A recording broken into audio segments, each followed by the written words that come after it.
Hey, that's our website, WBBZ-TV. We're on the air Thursday 9 a.m., Sunday at 11 a.m. on your hometown television station. Now, what we just saw here was, basically the two different former party chairs coming together to discuss this.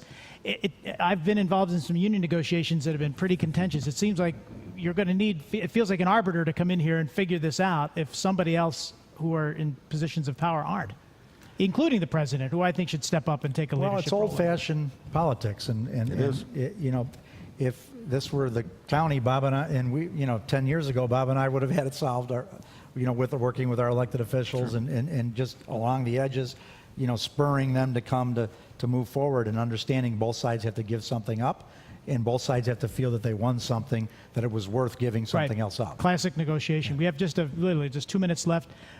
First of all, we should encourage everybody to get out and register to vote. Until October 12th, I believe. And go to the Board of Elections. Just get out, and if you have registered to vote, make sure you exercise that right. Bob, a couple of local races that we should take a look at as we move forward in the coming weeks. Well, you got two countywide races. You've got the county controller with the incumbent Stefan Mihailu, and you've got the sheriff's race with the incumbent Sheriff Tim Howard.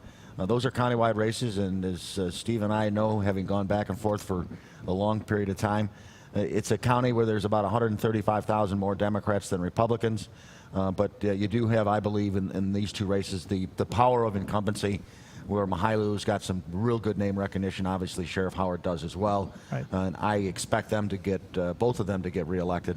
In the town of Amherst, it was once told to me that if Amherst was a city in the state of New York, it would be the 6th largest city in the state of New York. It's a pretty busy place. It's a big town.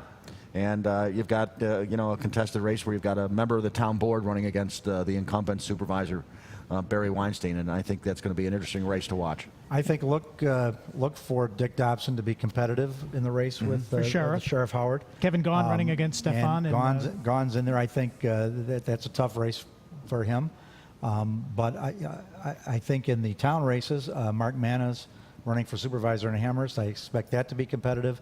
Walter Ruth in Hamburg running for supervisor, I think will be a very competitive race. Going against Steve Walters, who's the incumbent. And I know that in West Seneca there's going to be a council race where Dennis Hanley's the Democrat. There's always something going on in your hometown. That'll be a competitive race. There always is. But I think that the competitive races will be the ones that Bob mentioned, and then of course there is a mayor's race in the city of Buffalo. Right.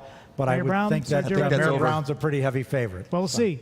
It's up to you to get out and vote. It's up to you to watch us on Political Buzz and stay informed. Political Buzz, where every voice is heard. Thanks, gentlemen, for sorting out what's happening. Let's hope by the time even this airs and moving forward that the government shutdown would be over and we could move forward.